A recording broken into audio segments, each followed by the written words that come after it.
Good morning students, welcome to study box online classes. मैं Banwari Sharma, lecture geography. तो start करते हैं आज की क्लास। आज का जो अपना टॉपिक है वही पिछली क्लास से हम कंटिन्यू कर रहे हैं, नगरीय अधिवास अर्बन सेटलमेंट्स। जो आपका पेपर है सेकंड है मानव भूगोल ह्यूमन ज्योग्राफी, क्लास है बीए बीएससी और बीए बीएड बीएससी के पार्ट सेकंड। तो इसमें हम देख रहे थे कि नगरीय विकास को या नगरीकरण को, यह कहें कि जो अपने नगरीय अधिवास हैं इनके विकास को प्रभावित करने वाले कारक कौन कौन से थे। तो इसमें हमने पहला कारक देखा था कि भौतिक कारक या प्राकृतिक कारक। इसमें हमने देखा कि वहां की स्थलाकृति, जलवायु वगैरह कैसे जो है वहां के किसी अधिवास के जो विकास को, नगरीय अधिवास के विकास को प्रभावित करते हैं। इसमें हमने देखा था कि किस तरीके से प्रभावित करते हैं, कि अधिकता कैसे प्रभावित करती है, कम मात्रा कैसे प्रभावित करती है। इसमें हमने देखा था कि तापमान, जलवायु, स्थलाकृति। अब अगला जो अपना है आर्थिक कारक। तो इसमें हम देखेंगे कि आर्थिक कारक जो है वो नगरों के विकास को या नगरीय अधिवासों के विकास को कैसे प्रभावित करता है। नगरीय अधिवास जो है कैसे प्रभावित होते हैं आर्थिक कारकों से। तो इसमें एक हम आर्थिक कारक या आर्थिक कारक में हम एक सीधा सा अनुमान लगा सकते हैं कि जहां पर आर्थिक क्रियाएं अधिक होगी, जहां पर हम कहें कि रोजगार अधिक होगा, बिजनेस अधिक होता होगा, कुछ फैक्ट्रियां वगैरह जहाँ पे कुछ कामकाज की अधिकता होगी, वहां पर क्या होगा, अधिक लोग जाएंगे, अधिक लोगों को रोजगार मिलेगा, अधिक लोग निवास करेंगे। जब वहां पर अधिक लोग निवास करेंगे, अधिक जनसंख्या रहेगी, तो हम ये कह सकते हैं कि साधारण सी बात है कि धीरे धीरे वहां पर नगरों का विकास होगा, लोग वहां पर बसेंगे। अब कोई भी व्यक्ति मान लो शहर में जाकर नौकरी कर रहा है, उसको यूं लग रहा है कि हाँ मेरी अच्छी खासी इनकम है, अब मुझे शहर में ही सेटल हो जाना चाहिए। तो इससे क्या होगा, धीरे धीरे वहां पर अपना खुद का मकान बनाएगा, वहीं पर रहने लग जाएगा। तो इस तरीके से क्या होता है कि नगरीकरण को या कहें कि नगरीय अधिवासों को जो है बढ़ावा मिलता है, नगरीय अधिवासों का विकास होता है। तो इस तरीके से जो बाहर से जो जाने वाले जो लोग होते हैं वो जाकर शहरों में स्थायी तौर पर बस जाते हैं, और इस तरीके से नगरीय अधिवासों का धीरे धीरे विस्तार होता रहता है।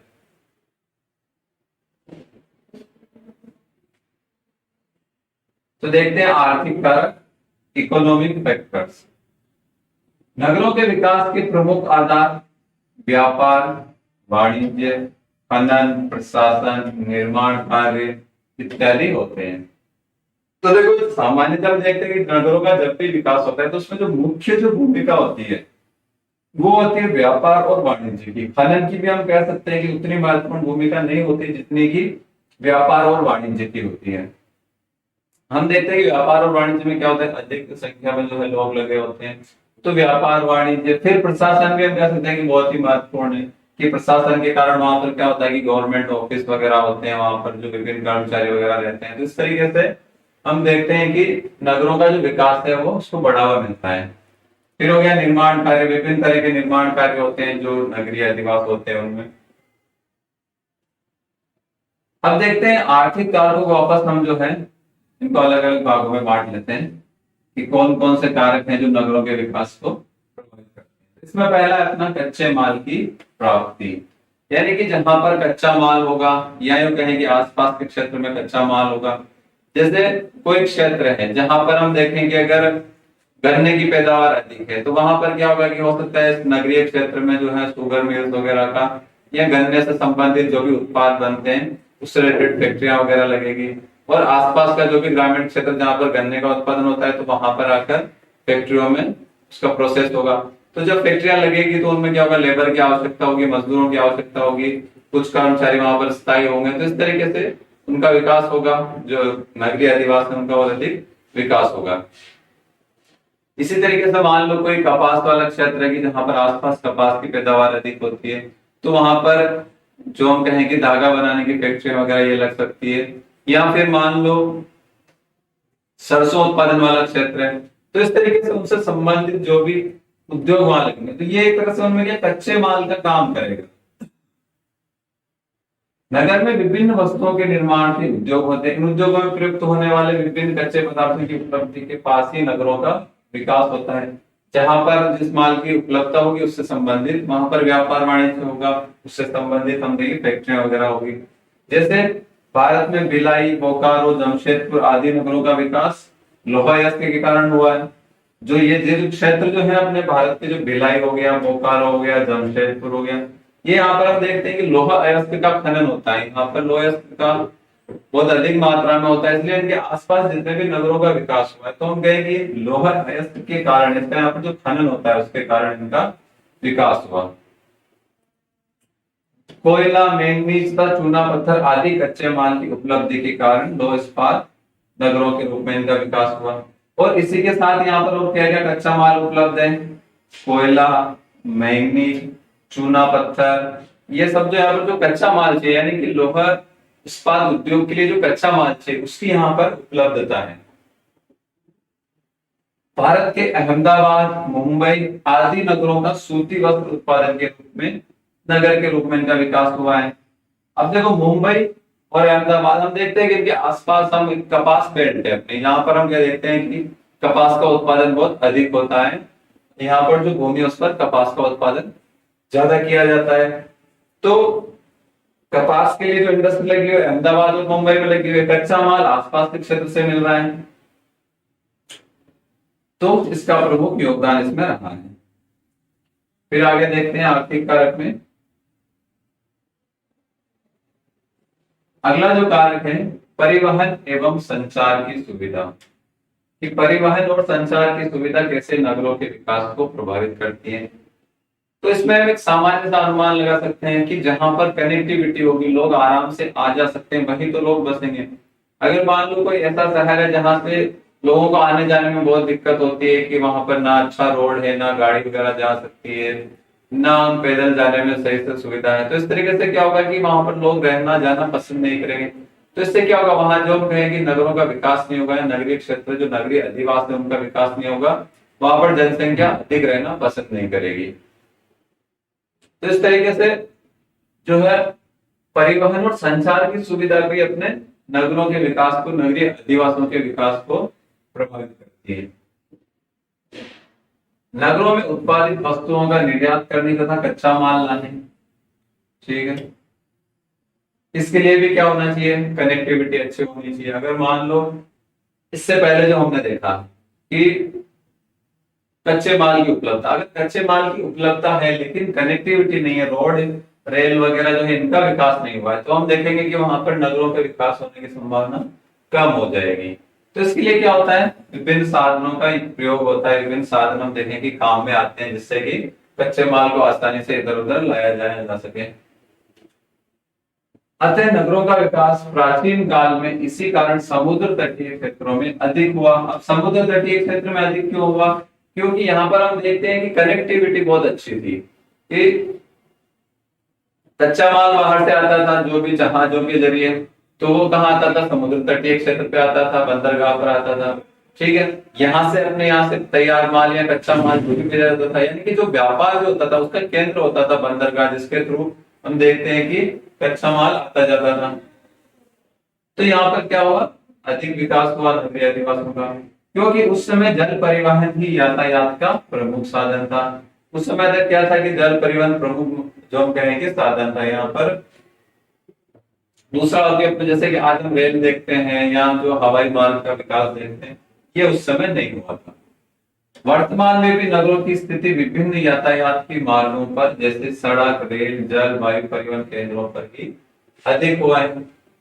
इसी तरीके से आज हम वर्तमान की बात करें तो जहां पर हम देखते हैं कि अच्छी सड़क की व्यवस्था होती है, या जहां पर हम कहेंगे प्रमुख चौराहे होते हैं, वहां पर नगरीय अधिवासों का विकास अधिक होने लग जाता है।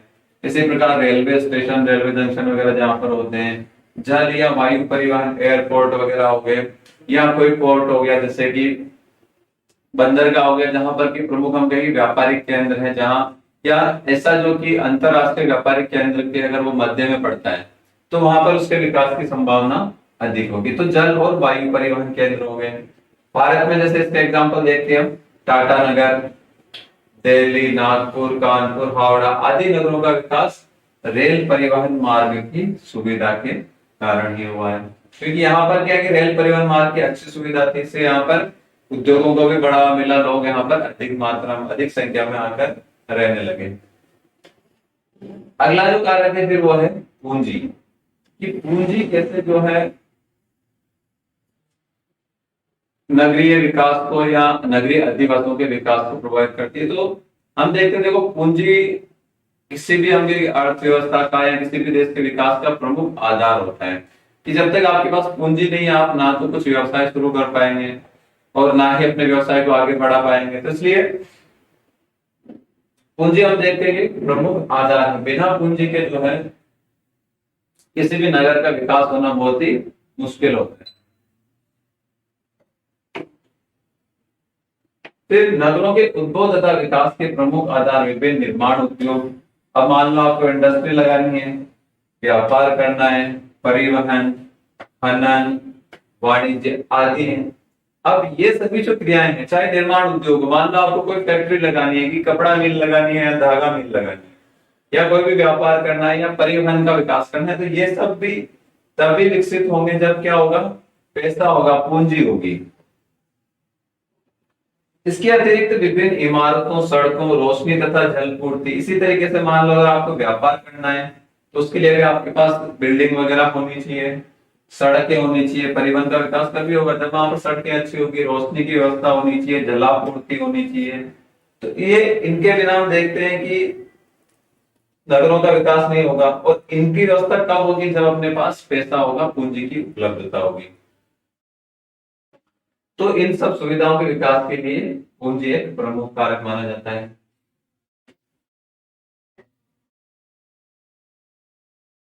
अगला है सामाजिक सांस्कृतिक कारक।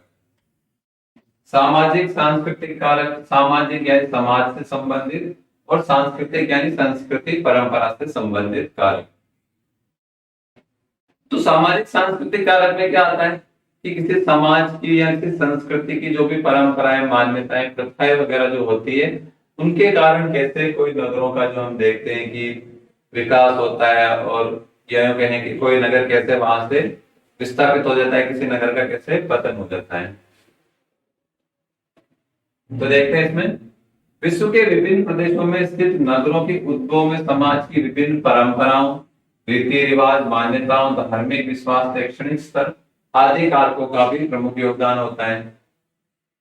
मान लो कोई धार्मिक स्थल है तो क्या होगा कि प्रमुख मंदिर हो गया, मान लो कोई मस्जिद हो गई, या कोई भी गुरुद्वारा हो गया, कुछ भी ऐसा धार्मिक स्थल जहां पर लोगों की अधिक आस्था है, तो वहां पर क्या है कि लोग उस मंदिर मस्जिद के आसपास आकर बसने लग जाएंगे। इसी तरीके से शैक्षणिक स्तर हो गया, यह भी प्रमुख योगदान होता है। धार्मिक, शैक्षिक, स्वास्थ्य एवं मनोरंजन केंद्र, पर्यटन आदि का विकास समाज की विभिन्न परंपराओं के आधार पर ही होता है। इसी तरीके से जैसे कि हम देखते हैं कि आज के जो समय में पर्यटन जो व्यवसाय का विकास हुआ है, पर्यटन के कारण भी क्या है, विभिन्न नगरों का विकास हुआ है। लोग वहां पर घूमने जाते हैं, वहां पर जो खाते पीते रुकते हैं, पैसा खर्च करते हैं, जिससे क्या होता है कि वहां पर लोगों को रोजगार मिलता है, इससे वहां पर और लोग जाकर बसते हैं, उनको और रोजगार मिलता है। तो इस तरीके से वहां के जो है नगरों का विकास होता रहता है। प्राचीन काल में अधिकांश जातियां घुमक्कड़ जीवन व्यतीत करती थी, अतः उस समय नगरों का उद्भव कम हुआ था। क्योंकि प्राचीन काल में क्या था कि एक जगह स्थायी रूप से बसते नहीं थे। अपने जो भी गाय भैंस रहते थे तो ठीक है, उनको साथ साथ घुमाते थे, जहां पर चारा पानी की व्यवस्था होती थी वहीं चले जाते थे। लेकिन फिर बाद में क्या हुआ, जब ये कृषि कार्य करने लगे, स्थायी रूप से बसने लगे, पेड़ पौधे वगैरह लगाए, और यह कहें कि जब हम पेड़ पौधों का, जानवरों का जब पालतूकरण हुआ, उसके बाद समाज की स्थायी बसने की प्रवृत्ति ने ही नगरीकरण के या नगरों के उद्भव और विकास का शुभारंभ किया। जब लोग स्थायी रूप से बसने लगे तब इनका विकास हुआ।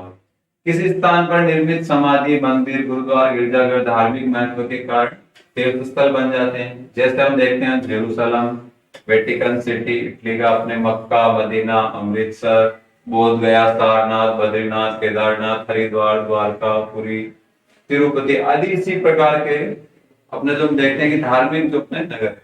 इसी प्रकार जो अपने शिक्षा के प्रमुख केंद्र के रूप में जो अपना कैम्ब्रिज है, यहाँ पर हार्वर्ड हो गया, साइबेरिया के एकेडमिक गोस्तार्ड विज्ञान नगर जो है ये, और बनारस, अलीगढ़, रुड़की, शांति निकेतन आदि ये क्या है कि प्रमुख शिक्षा के केंद्र थे। यहाँ पर लोग हम देखते हैं कि वे शिक्षा के लिए जाते थे, फिर अब वहां पर लोग जाकर रहने लगे तो उनकी जो आवश्यकताओं की पूर्ति के लिए वहां पर लोग और आकर लोग बसे, तो इस तरीके से धीरे धीरे नगरों का अधिक विकास हो गया।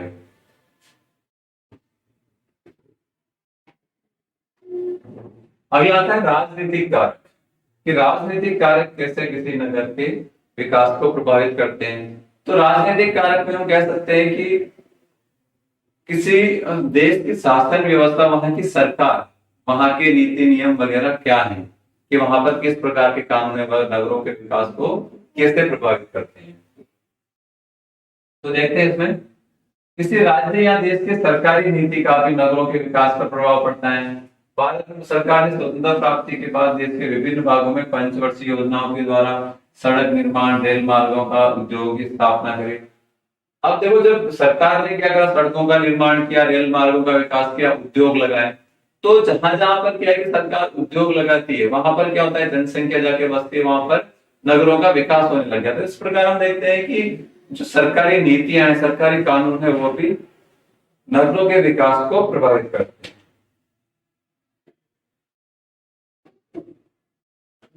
जिसके कारण नगरों का विकास तीव्र गति से हुआ है। देश के विभिन्न भागों में प्रशासन को सुचारू रूप से संचालित करने के लिए विभिन्न राज्यों की राजधानियों का विकास, खंड, तहसील आदि प्रशासनिक इकाइयों के निर्माण से भी इनका तेजी से विकास हुआ। जैसे हम देखते हैं कि किसी देश या किसी राज्य की मान लो राजधानी का विकास हुआ, तो राजधानी में क्या होगा कि गवर्नमेंट की तरफ से बहुत तरह की सुविधाएं विकसित की जाएगी, जो सरकारी कर्मचारी वगैरह उनके लिए क्वार्टर वगैरह बनाए जाएंगे। फिर उनकी आवश्यकता पूर्ति के लिए वहां पर कोई सब्जी की दुकान लगाएगा, कोई चाय की दुकान लगाएगा। इसी तरीके से मान लो उपखंड या तहसील का विकास होता है, मान लो तहसील का मुख्यालय बना तो उसके आसपास जो भी, तो इस तरीके से जो प्रशासनिक इकाइयां होती है, ये क्या है कि नगरीकरण को बढ़ावा देती है, या यूं कहें कि नगरीय अधिवासों को बढ़ावा देती है। तो इससे क्या हुआ, नगरों का विकास तेजी से हुआ। भारत में बेंगलुरु, कोलकाता, पटना, चंडीगढ़, गांधीनगर, जयपुर, भुवनेश्वर आदि नगरों का विकास प्रांतीय राजधानी होने के कारण तेजी से हुआ है। तो ये राजधानी बनने के बाद क्या हुआ, यहाँ पर अधिक मात्रा में लोग और आके लोग यहाँ पर बसने लग गए। नगरों के उद्भव और विकास के प्रमुख कारणों के विश्लेषण करने के उपरांत यह स्पष्ट कहना कठिन है कि कौन सा एक विशिष्ट कारण, देखो इसमें फाइनली हम जो इसका निष्कर्ष कहें तो हम ये नहीं कह सकते कि किसी नगर का जो विकास हुआ है किसी एक ही कारक उसके लिए जिम्मेदार है, एक ही कारण उसके लिए जिम्मेदार है।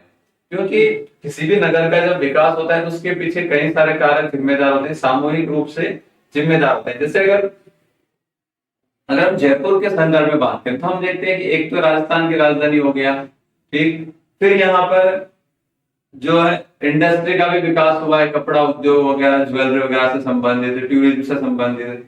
फिर यहाँ पर हम देखते हैं कि रोड परिवहन की सुविधा वगैरह जो है अच्छी है। तो इस तरीके से, और फिर इसके पीछे हम प्राचीन कारक भी देखते हैं, कुछ धार्मिक मंदिर वगैरह, पर्यटन स्थल। तो इस तरीके से क्या होगा, हम एक किसी जो नगरीय अधिवास होता है उसके विकास के पीछे कई सारे कारक जो है उत्तरदायी होते हैं। एक कारक हम किसी को नहीं कह सकते हैं कि एक ही उत्तरदायी है। इन सभी कारकों में व्यापार जो है सर्वाधिक महत्वपूर्ण और प्राचीन कारक माना जाता है। अब इन सभी कारकों में क्या है कि व्यापार को महत्वपूर्ण माना जाता है। व्यापार को क्यों महत्वपूर्ण माना जाता है, क्योंकि जितने भी हम देखते हैं प्राचीन नगर जो जिनका विकास हुआ है उनके पीछे हम देखते हैं कि व्यापार ही महत्वपूर्ण कारक है। जितने भी आज बड़े बड़े नगर हैं जहां पर कि व्यापार की क्रिया अधिक होती थी, वहां पर बड़े बड़े नगरों का विकास हो गया। इसी प्रकार जहां पर व्यापारिक मार्ग गुजरते थे वहां पर नगरीय अधिवासों का अधिक विकास हुआ।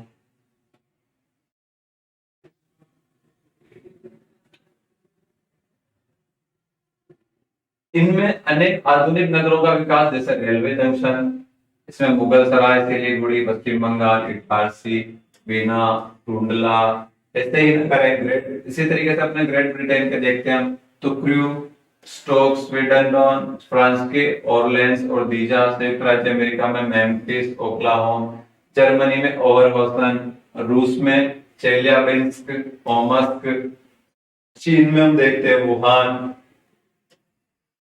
कांचाओ रेल नगरों के प्रमुख उदाहरण हैं। इसी तरीके से क्या, जहां जहां पे देखो रेलों के कारण विकास हुआ उनके उदाहरण है। फिर जहां पर नौगम्य नदियों के किनारे, वहां पे कौन कौन से नगरों का विकास हुआ है, कौन कौन से शहरों का विकास हुआ है। तो यूरोप में मेंज, लियन, गेंट तथा बेलग्रेड ऐसे नगरों के उदाहरण है। भारत में इलाहाबाद या प्रयागराज, पटना, मुंगेर, भागलपुर का विकास हम देखते हैं कि नदियों के किनारे और व्यापार के कारण इनका महत्वपूर्ण विकास हुआ है। फिर आता है अपना नगरीकरण की प्रक्रिया। नगरीकरण की प्रक्रिया यानी कि किस तरीके से गांव जो होता है यानी क्योंकि ग्रामीण क्षेत्र होता है वो नगरों में बदलता है, नगर में जो है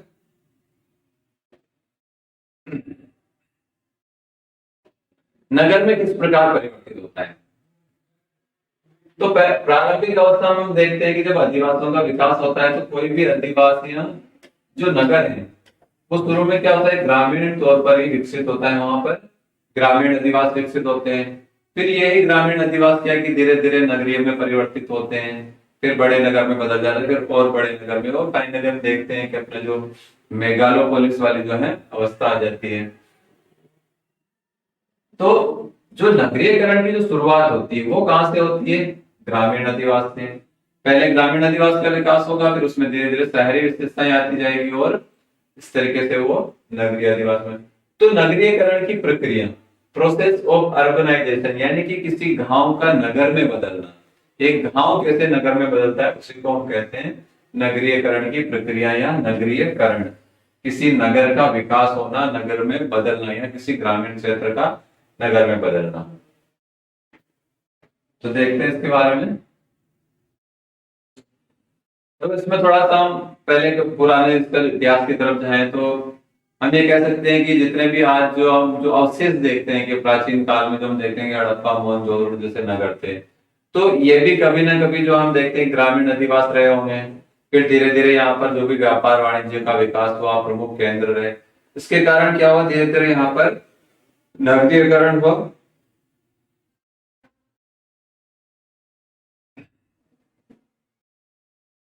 नगरीकरण हुआ और नगरीकरण के कारण धीरे धीरे क्या हुआ, ये नगर में बदल। तो नगर प्राचीन काल से आधुनिक समय तक मानवीय सभ्यता तथा संस्कृति के प्रमुख स्थल रहे हैं। नगर किसी भी देश के सामाजिक, आर्थिक, सांस्कृतिक, व्यापारिक, औद्योगिक तथा राजनीतिक विकास के स्तर के आधार स्तंभ माने जाते हैं। देखो किसी देश में कितना हम देखते हैं कि नगरीकरण हुआ है, कि वहां पर कितने लोग नगरों में रहते हैं, कितने लोग वहां पर, क्योंकि नगर को देखो विकास का आधार माना जाता है। नगर को हम सामान्यतः ऐसी जगह मानते हैं जहां पर सभी सुविधाएं उपलब्ध होती हैं, लेकिन ग्रामीण क्षेत्रों को हम ऐसे क्षेत्र के रूप में देखते हैं जो पिछड़े होते हैं। तो इसको क्या है कि हम देखें कि विकास का आधार स्तंभ माना जाता है, कि वहां पर सामाजिक, आर्थिक, सांस्कृतिक, व्यापारिक, औद्योगिक, राजनीतिक विकास के स्तर, इन सब के जो ये आधार स्तंभ है। ये हम कहेंगे किसी देश का जो है विकास का स्तर पता लगाना हो तो हम देखते हैं कि वहां पर नगरीकरण कितना हुआ है। अतः नगर किसी देश के विकसित तथा अविकसित होने का ज्ञान कराते हैं। सामान्यतः नगरीकरण से तात्पर्य नगरीय क्षेत्र की विभिन्न क्रियाएं, इनमें जो विभिन्न क्रियाओं जैसे जनसंख्या, व्यापार, अन्य क्रियाओं की वृद्धि से माना जाता है, कि वहां पर जो है किसी क्षेत्र में जनसंख्या का किस तरीके से वृद्धि हो रही है, व्यापार वाणिज्य का किस तरीके से विकास हो रहा है, इससे जो है इनका माना जाता है नगरीकरण। फिर नगरीकरण प्राथमिक व्यवसाय से धीरे धीरे तीव्र गति से द्वितीय और तृतीय व्यवसाय। अब देखो प्राथमिक व्यवसाय, जब हमने ग्रामीण अधिवास की चर्चा करी तो हमने देखा था कि ग्रामीण अधिवास में क्या होता है कि प्राथमिक व्यवसाय या प्राथमिक क्रियाएं, प्राथमिक क्षेत्र का जो है प्रभुत्व पाया जाता है, कि वहां पर कृषि और खनन से संबंधित कार्य जो है ज्यादा होते हैं। दूसरी तरफ हम देखते हैं जो नगरीय जो अधिवास होते हैं, जो नगरीय क्षेत्र होते हैं, वहां पर द्वितीय और तृतीय व्यवसाय की अधिकता होती है। यानी कि किसी ग्रामीण क्षेत्र का प्राथमिक व्यवसाय से क्या होता है, द्वितीय और तृतीय व्यवसाय की तरफ परिवर्तन होता है, यही नगरीकरण है। तो बढ़ने की प्रवृत्ति के रूप में है। नगरीकरण की प्रक्रिया प्राचीन काल से ही चली आ रही है, जिसके कारण मानव की जीवन पद्धति ही बदल जाती है। अब इसके कारण जीवन पद्धति कैसे बदलती है, कि पहले जो सुविधाएं ग्रामीण क्षेत्र में नहीं थी, धीरे धीरे जब वो शहरी क्षेत्र में, नगरीय क्षेत्र में बदल जाता है तो वहां पर सुविधाओं का विकास होता है। नगरीकरण एक जनसांख्यिकीय प्रक्रिया है जिसके द्वारा किसी प्रदेश या देश के जनसंख्या का प्रगतिशील भाग नगरीय क्षेत्रों में निवास करता है। कि यहाँ पर हम देखते हैं कि सामान्यतः समाज में खुलापन पाया जाता है नगरीय क्षेत्रों में, और शिक्षित लोग जो है अधिक रहते हैं। सामान्यतः नगरीकरण कस्बों एवं नगरों में जनसंख्या के केंद्रीकरण से संबद्ध है। क्या होता है कि नगरों और कस्बों में गांव से लोग आकर करते हैं, इसी तरीके से नगरीय अधिवासियों का विकास होता है, नगरीकरण होता है। नगरीकरण की प्रक्रिया में समाज में 3 परिवर्तन आते हैं। कौन कौन से परिवर्तन आते हैं? प्रथम जनसांख्यिकीय, द्वितीय समाज में संरचना में परिवर्तन, तथा तृतीय व्यवहार परक परिवर्तन।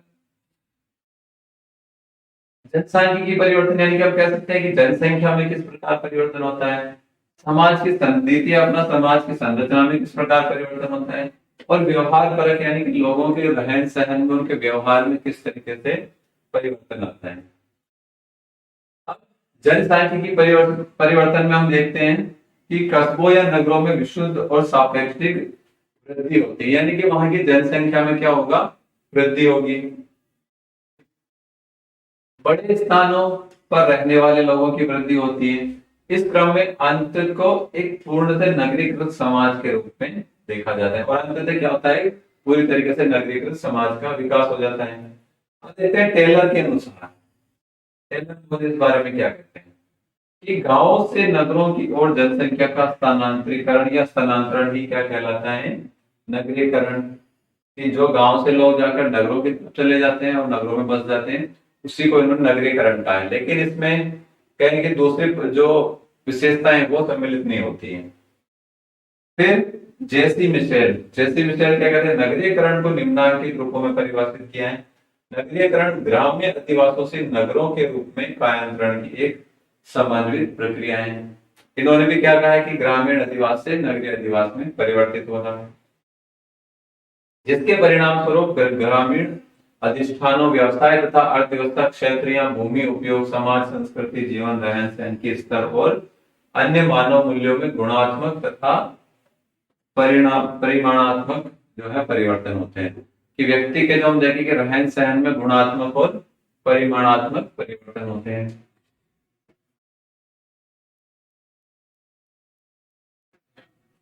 फिर किंग्सले डेविस क्या कहते हैं इस बारे में? किंग्सले डेविस के विचार देखते हैं कि नगरीकरण सामाजिक जीवन के संपूर्ण क्षेत्र में क्रांतिकारी परिवर्तन की ओर संकेत करता है।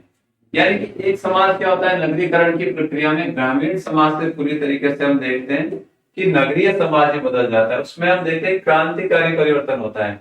तो इन्होंने क्या कहा है किंग्सले डेविस ने कि जीवन के संपूर्ण क्षेत्र में जो क्रांतिकारी परिवर्तन की ओर संकेत करता है, यह स्वयं एक आधारभूत अर्थव्यवस्था और तकनीकी विकास का परिणाम है। नगर के क्षेत्रफल, जनसंख्या, व्यवसाय, संस्कृति या नगर की विभिन्न सुविधाओं की प्रकृति में होने वाले परिवर्तन वृद्धि नगरीकरण की प्रवृत्ति का आधार माना जाता है। यानी कि किसी नगर की जो जनसंख्या में वृद्धि होगी, वहां पर जो विभिन्न व्यवसायों का विकास होगा, तो इस तरीके से जो परिवर्तन होते हैं ये नगरीकरण की प्रवृत्ति को बताते हैं, इनका आधार माना जाता है।